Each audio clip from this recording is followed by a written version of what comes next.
내가 여호와를 항상 송축하며 내 입술로 항상 주를 찬양하리이다. 내 영혼이 여호와를 자랑하리니 곤고한 자들이 이를 듣고 기뻐하리로다.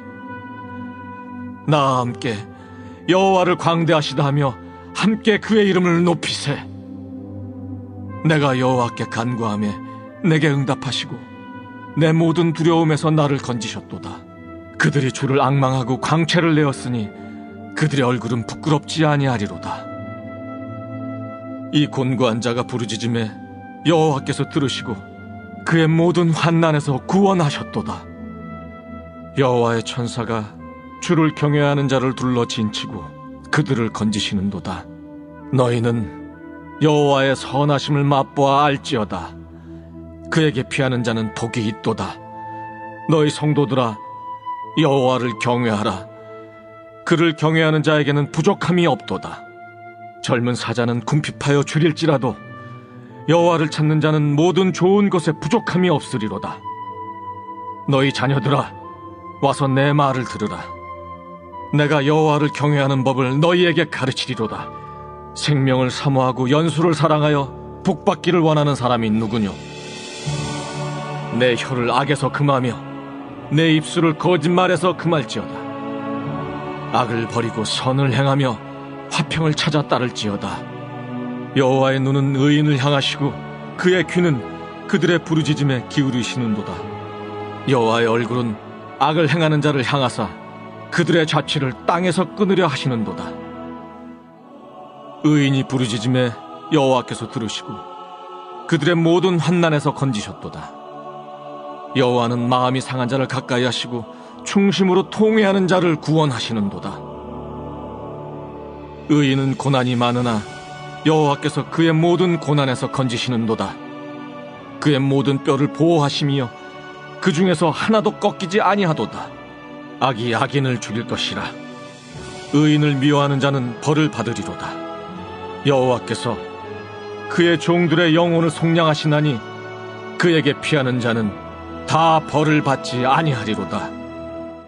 할렐루야. 오늘도 토요 더 깊은 예배 자리에 나오셔서 시편으로 함께 기도하기를 원하는 우리 모든 성도님들을 축복합니다.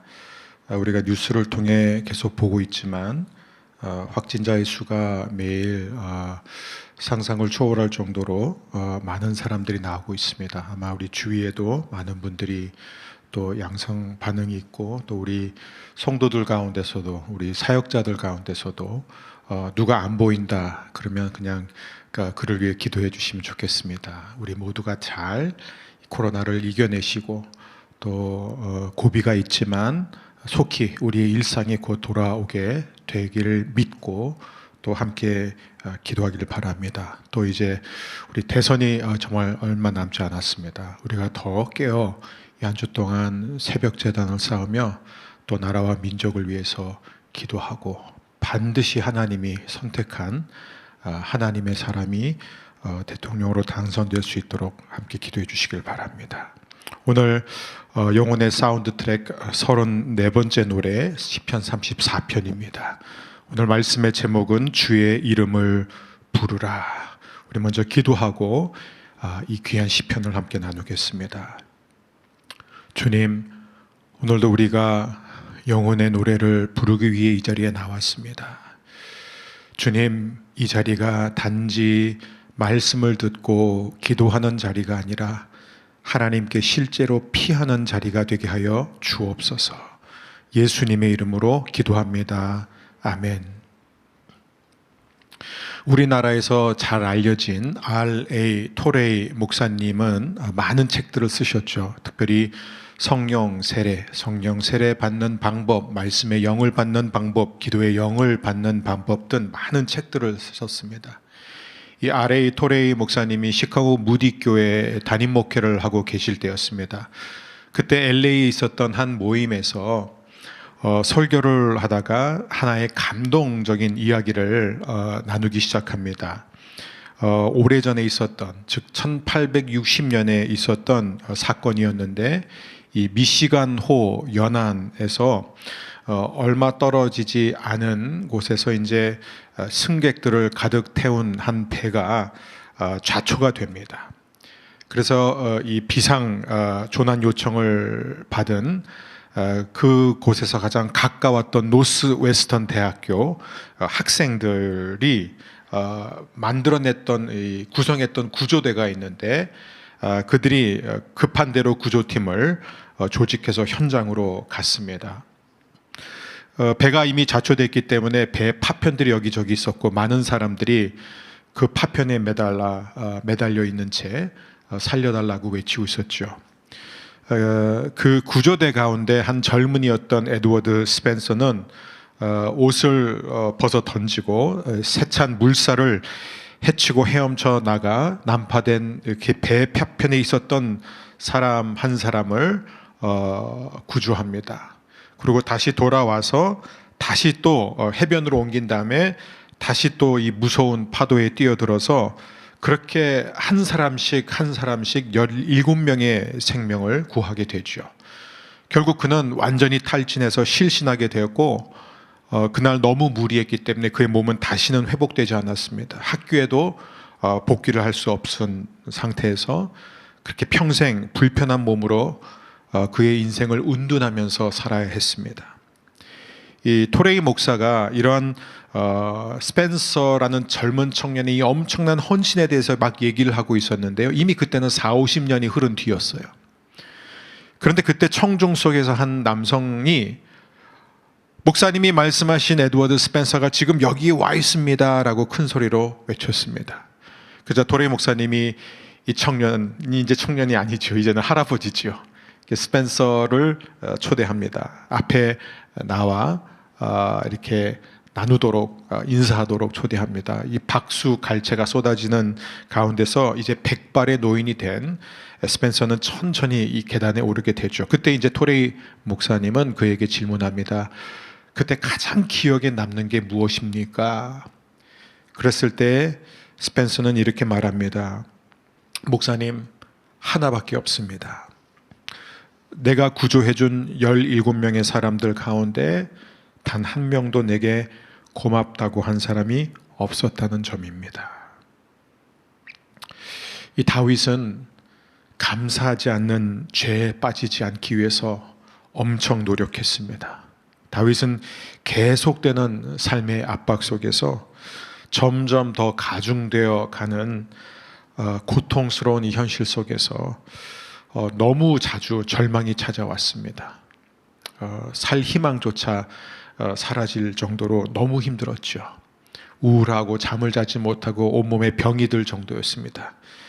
그러나 그런 절망 속에서도 다윗은 하나님을 불렀고 하나님은 절망적인 상황 속에서 자신을 찾는 다윗을 그때마다 구원해 주셨습니다. 그래서 다윗은 위기 속에서 자기를 구원해 주신 하나님께 감사하기 위해서 그때마다 시편을 썼죠. 그 가운데 대표적인 시편이 바로 34편입니다. 왜냐하면 34편은 진짜 큰 위기 속에서 큰 구원을 베풀어 주셨기 때문입니다. 자, 이 시편은 다윗의 인생 가운데 어떻게 보면 가장 끔찍한 경험을 담고 있습니다.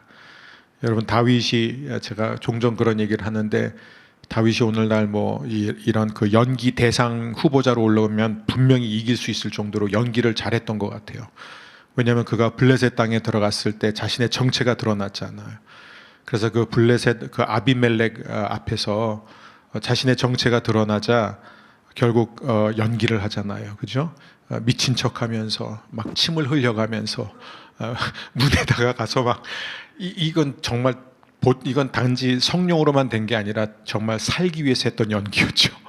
예, 그래서 이제 아기스, 왜 우리가 아비멜렉이라고 성경은 말하는데 이 아비멜렉은 블레셋 왕들에 대한 일반 호칭입니다. 우리가 애굽 왕들을 바로라고 부르고, 그렇죠? 또 로마의 황제를 가이사 이렇게 하는 것처럼 이 블레셋의 경우는 우리가 보통 아비멜렉 이렇게 표현하지만 이 왕의 이름은 아기스였죠. 그래서 이제 이 땅에 미친 사람이 없어가지고 저 미친 사람까지 여기 데려오느냐 해서 죽이기보다는 그냥 내쫓았습니다. 그때 다윗이 극적으로 구원을 받게 되었죠. 네. 그래서 그 구원받은 직후에 그가 썼던 시편이 바로 시편 34편입니다. 정말 살기 위해서 별짓을 다 했던 이런 다윗의 너무나 힘들고 절망스러운 그 고통 속에서 그가 하나님을 찾았다는 거예요. 그러니까 그 연기를 하면서 미친 척하고 침을 흘리면서 또 속으로 하나님을 찾았다는 것이죠. 이 시편은 특별히 이제 교차대구적 구조로 되어 있어요. 각 절이 히브리 알파벳 순서대로 시작이 되고 있습니다. 보통 이렇게 하는 이유는 외우기도 쉽게 할 뿐만 아니라 그만큼 어떤 이게 문학적으로 또 굉장히 완벽한 글이라는 것, 굉장히 세련된 글이라는 것을 보여주기 위함입니다. 시편 34편의 핵심은 무엇이냐면은 하나님의 자녀는 두려움과 환난 속에서 하나님의 이름을 불러야 된다. 하나님의 이름을 부르면 하나님은 반드시 그를 구해 주신다. 이게 바로 시편 34편의 핵심 메시지입니다. 우리 먼저 1절과 3절 말씀, 1절에서부터 3절 말씀 한 목소리로 함께 읽겠습니다. 내가 여호와를 항상 송축하며 내 입술로 항상 주를 찬양하리이다. 내 영혼이 여호와를 자랑하리니 곤고한 자들이 이를 듣고 기뻐하리로다. 나와 함께 여호와를 광대하시다 하며 함께 그의 이름을 높이세. 아멘. 다윗은 늘 그런 것처럼 강력한 찬양으로 시작을 합니다. 내가 여호와를 송축하며 라고 외칩니다. 그리고 다윗은 하나님을 향한 찬양이 항상 내 입술에 있을 것이다 라고 선언하고 있습니다. 그러니까 다윗의 위대함은 어디에 있느냐? 물론 다윗이 위대한 게 아니라 다윗이 섬기는 하나님이 위대하기 때문에 다윗이 위대해질 수 있었지만 다윗의 위대함은 어떤 상황 속에서도 예배를 이어갔다는 거예요. 그는 항상 하나님을 찬양했고 전심으로 하나님을 경배했습니다. 왜냐하면 다윗은 찬양과 예배는 전념성이 있다는 것을 알았기 때문이에요. 그래서 뭐라고 말하죠? 곤고한 자가 이를 듣고 기뻐할 것이다. 자신이 막 하나님을 찬양하고 하나님을 예배할 때 고달픈 사람들은 그 모습을 보고 힘을 얻게 될 것이다. 다윗은 이 진리를 너무 잘 알았습니다. 그가 뭐라고 말하냐면 3절에 보니까 나와 함께 여호와를 광대하시다 하며 함께 그의 이름을 높이세. 함께. 이 함께 예배, 이게 얼마나 중요한지 모릅니다. 여러분, 참 이상한 것은 이게 참 기독교의 특징이에요. 함께 예배할 때 우리는 하나님을 더 잘 알게 된다는 거예요. 함께 모여 말씀을 들을 때 우리는 하나님을 더 이해하게 된다는 거예요. 하나님을 더 느끼게 된다는 것입니다. 하나님께 더 우리는 민감해진다는 거예요. 참 이상하죠. 혼자 예배하고 혼자 찬양하는 것보다, 예를 들어서 10명이 각자의 자리에서 예배하고 찬양하는 것보다 그 10명이 모여서 예배하고 찬양할 때 훨씬 더 강력한 역사가 일어난다는 것이에요. 이게 다윗이 지금 계속해서 함께 하나님을 예배하고 함께 그 이름을 부르도록 하는 이유입니다. 여러분, 왜 많은 사람들이요, 이 신앙생활을 하면서 충만한 기쁨을 못 누리는지 아십니까? 왜냐하면 결론부터 기쁨은요, 나눌 때 완성이 되는 거예요. 제가 어디 갔어요. 너무 맛있는 거예요. 너무 맛있어요. 근데 그것을 아내와 함께 나누지 못하고 자녀들과 함께 나누지 못한다면 그 기쁨은 완성될 수 없는 거예요. 그건 미쳐버리는 거죠. 너무 맛있는 음식을 먹었는데 절대 비밀이다, 누구한테 얘기할 수 없다, 그것은 기쁨이 될 수 없습니다. 여러분, 아이들이 어렸을 때 계속 엄마 아빠를 왜 부르냐면, 물론 필요할 때도 부르지만 기쁨을 나누고 싶어서 막 어쩔 줄 모르는 거예요. 사실 어저께 저희 막내가 이제 학생회장 선거에 나갔는데 뭐 전혀 준비도 안 했고 뭐 이렇게 그냥 전날 밤 갑자기 자기가 하겠대요. 그래서 뭐 자기가 무슨 말을 할지 뭐 연설 같은 거 엄마 아빠가 전혀 도와주자, 자기가 혼자 다 썼어요. 그리고 그래, 한번 해봐. 그래서 자기가 지난번에는 학생 선거에 한번 나갔는데 자기가 한 표밖에 못 받았대요. 그런데 그 한 표를 자기가 쓴 거래요. 그러니까 그 상처가 있어요. 그래서 얘는 자기가 좀 나가고 싶다. 근데 얘가요, 그 당선된 애랑 2표 차로 졌어요. 뭐 당선 안 된 것도 괜찮아요. 근데 얘는 그게 일단 좋은 거예요. 많은 친구들이 자기를 뽑아줬다는 게 너무 기뻤던 거예요. 그냥 그거를 아빠가 들어올 때까지 기다리고 오빠가 들어올 때까지 얘기하고 싶은 거예요. 왜냐하면은 어쨌든 자기한테 기쁜 것은 나눌 때 그 기쁨이 커지기 때문이잖아요. 그렇죠? 우리가 뭐 스포츠에서 뭐 정말 감동적인 어떤 감격스러운 어떤 장면을 봐도 사람들 부르잖아요. 이거 봐봐, 이거 봐봐. 야, 이거 골 넣는 거 봤어. 뭐 이렇게 이기는 거 봤어. 이게 뭐든지 우리는 이게 되게 중요합니다. 나눌 때 기쁨이 완성되는 거예요. 근데 우리는 나누지 못한다는 거예요. 참 나누지 않습니다. 그래서 여러분 참 오늘 또 다시 강조하고 싶은 것은 뭐 지금은 요즘은 뭐 하루 확진자가 정말 세계 1위 수준으로 인구 대비 뭐 어마무시하게 나오고 있는 상황이라 우리가 좀 움츠러들어 있지만 여러분 현장에 나와서 예배하는 게 얼마나 중요한지 모릅니다. 이게 바로 나눔이거든요. 함께 하는 것입니다. 이제 우리 코로나가 다 지나가면은 집에서 인터넷으로만 예배하셨던 모든 분들, 여기에서는 절대 여러분 인터넷으로 드리는 예배에는요 현장의 감동, 현장의 하나님의 임재 경험하지 못합니다. 뭐 하나님은 영이시지 않냐, 하나님은 시간과 공간을 초월하지 않냐, 그 문제가 아니라는 거예요. 함께 의미가 있습니다. 공동체성의 중요성입니다. 자, 그 다음에 이제 우리 4절과 5절 함께 읽겠습니다. 4절과 5절. 내가 여호와께 간구하며 내게 응답하시고 내 모든 두려움에서 나를 건지셨도다.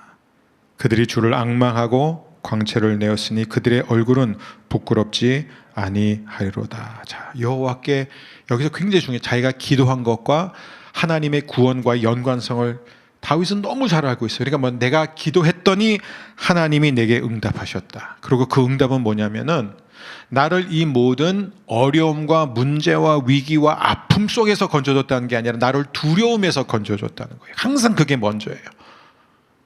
먼저 내 내면의 구원이 먼저라는 거예요.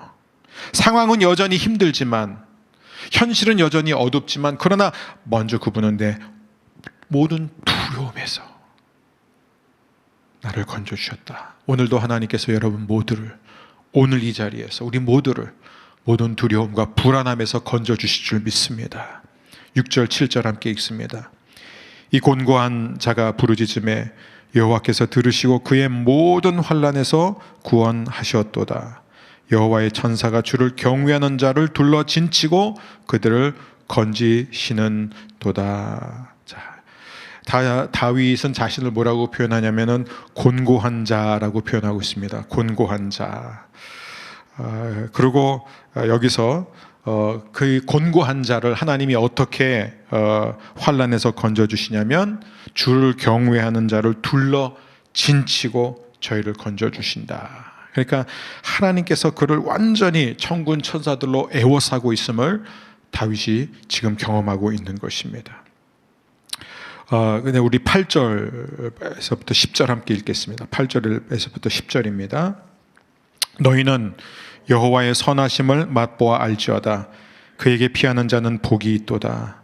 너희 성도들아 여호와를 경외하라. 그를 경외하는 자에게는 부족함이 없도다.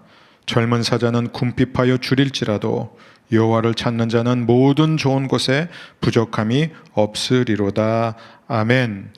너희는 여호와의 선하심을 맛보아 알지어다.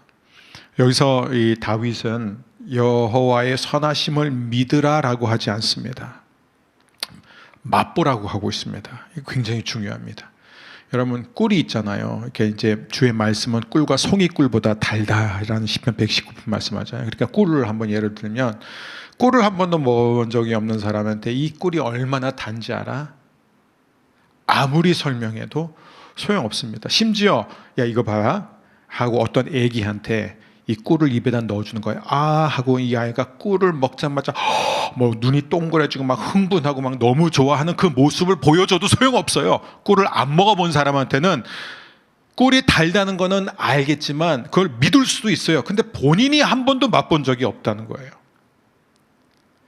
근데 너무나 많은 크리스찬들은 하나님의 선하심을 설명으로만 듣고 믿어요. 설교를 늘 들어요. 그리고 아멘 합니다. 어렸을 때는 부모님을 통해서 하나님의 선하심에 대해서 배워요. 성경을 읽을 때마다 하나님은 선하시다라고 하고 우리가 아멘이라고 합니다. 믿어요? 안 믿지 않아요. 근데 문제는 뭐냐면 다 간접적으로만 경험한다는 거예요. 그냥 믿기만 하는 것이지 맛보지 않는다는 거예요. 그러니까 다윗은 이게 너무 안타까웠어요.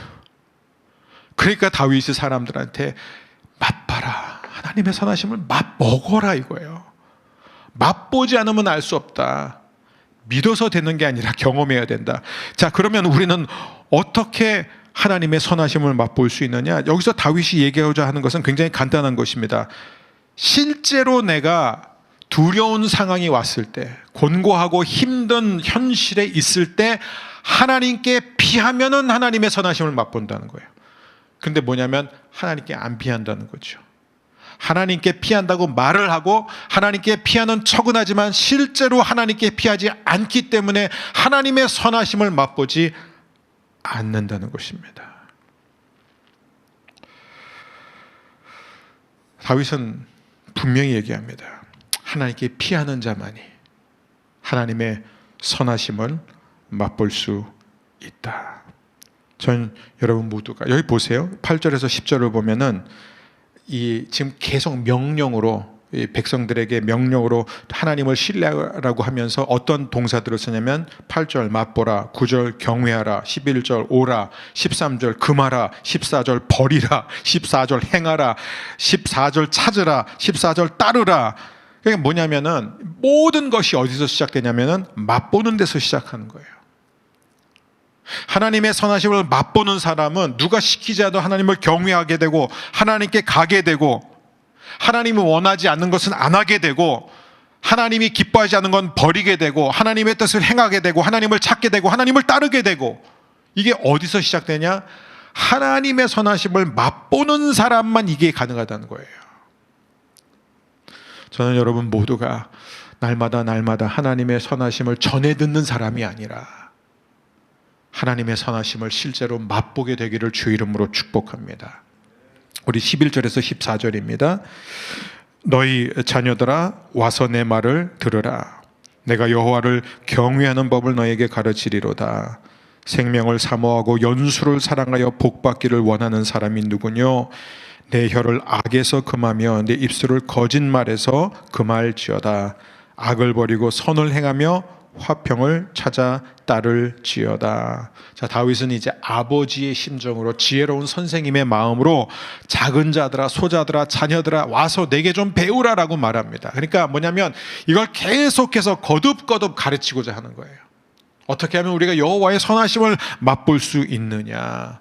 그 방법은 우리가 계속해서 하나님 앞에 나아가 배워야 된다는 거예요. 배워야 됩니다. 이걸 계속 반복해요. 근데 두 가지예요. 첫 번째는 뭐냐면은 선을 행하며 화평을 따르라. 이게 뭐냐면 피스메이커가 되라는 거예요.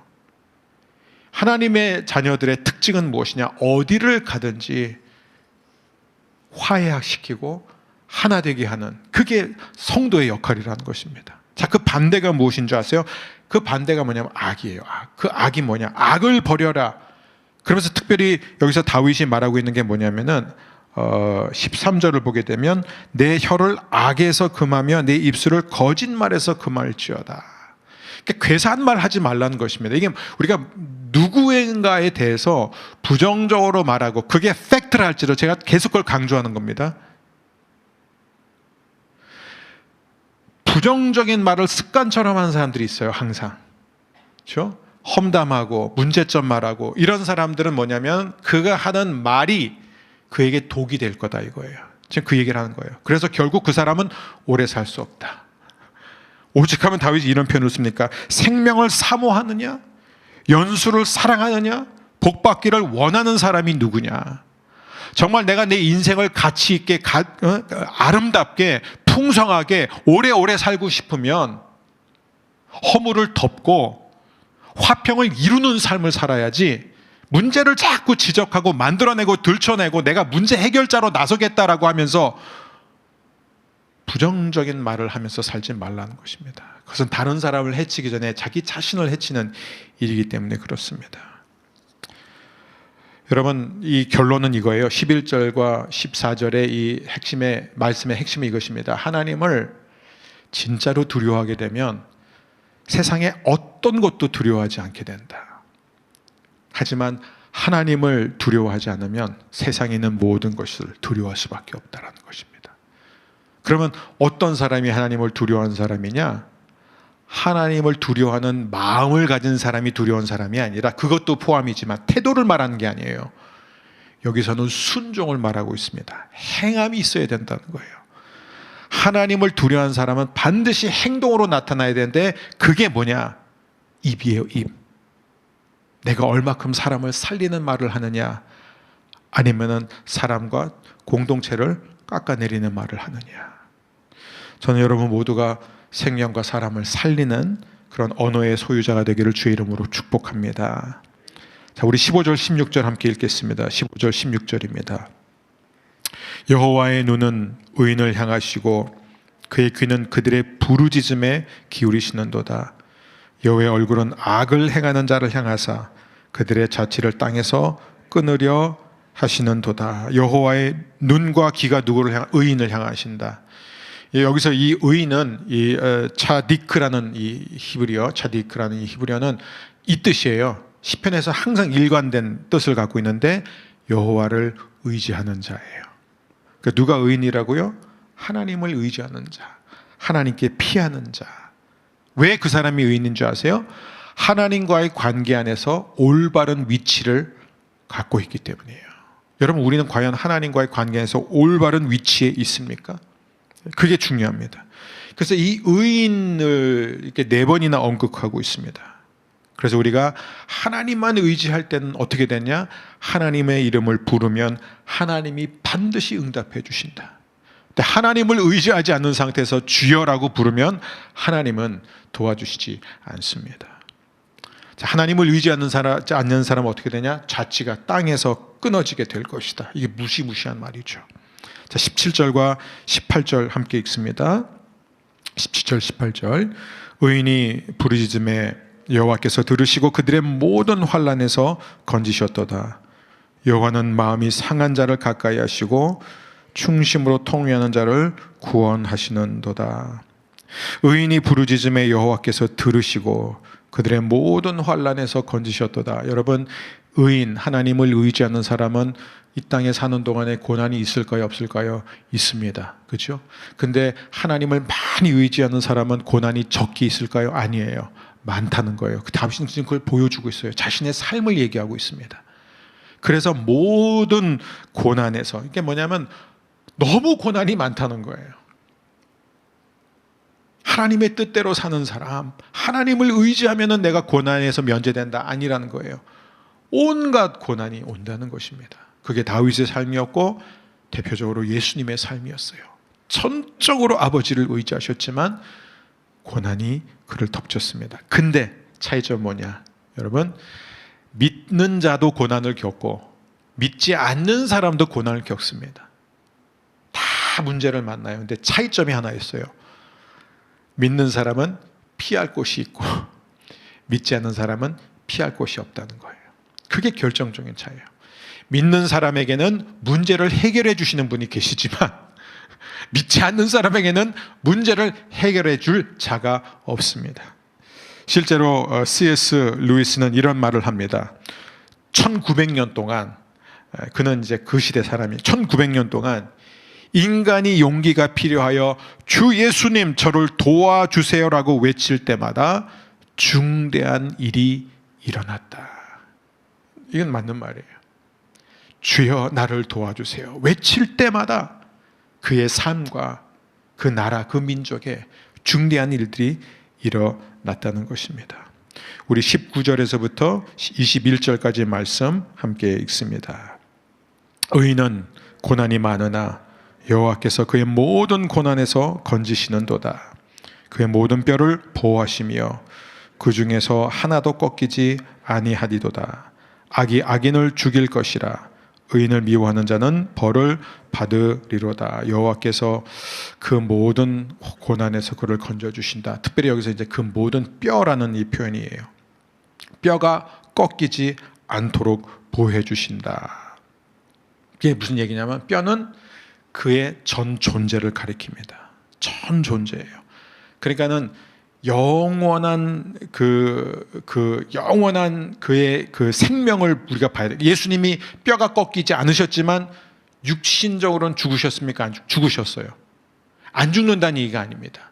근데 뼈가 꺾이지 않게 한다는 것은 무엇이냐면은 우리의 전 존재가 하나님 앞에서 영원히 구속될 것이다. 이 파다라는 단어예요. 그러니까 모든 무서운 해로부터, 모든 위험으로부터 건짐을 받게 될 것이다. 여러분, 마리아는 예수님을 만나러 갔죠. 근데 예수님의 무덤에 갔어요. 근데 이 마리아가 참 재미있는 게 뭐냐면 바로 앞에 예수님이 서 계셨는데, 그리고 예수님하고 마리아가 지금 얘기를 주고 받는데 마리아가 예수님을 알아보지 못했다는 거예요. 정원사라고 생각했던 거예요. 왜냐하면은 그의 눈에는 눈물이 가득했기 때문이에요. 여러분, 하나님이 누굴 가까이 하시냐? 상한 마음을 가까이 하신다. 근데 보세요. 언제 하나님이 제일 멀게 느껴지시죠? 마음이 상했을 때예요. 내 마음이 상했을 때가 제일 하나님이 멀게 느껴져요. 그런데 다윗은 지금 무슨 얘기를 하냐면, 우리는 하나님이 제일 멀게 느껴질 그때에 사실은 하나님이 지금 제일 가까이 계시다라는 거예요. 지금 여러분 보세요. 지금 코로나로 인해서 온 세계가 지금 어수선합니다. 또 이 나라 이 민족의 정말 그 정치 사회 현실을 보면 정말 어둡죠. 근데 여러분, 하나님이 그 어느 때보다 가까이 계시는 줄 믿습니다. 우리가 그걸 볼 수 있어야 돼요. 하나님의 절대 주권이 지금도 행해지고 있습니다. 우리는 그것을 믿는 사람들입니다. 그래서 하나님 앞에서 우리는 승리를 선포해야 됩니다. 오늘 말씀의 결론 적용입니다. 누구든지 주의 이름을 부르기만 하면 그는 하나님의 능력, 하나님의 구원을 경험하게 된다. 하나님의 이름을 부르는 것만으로도 우리의 삶의 모든 필요가 채워진다는 것이 바로 시편 34편의 메시지입니다.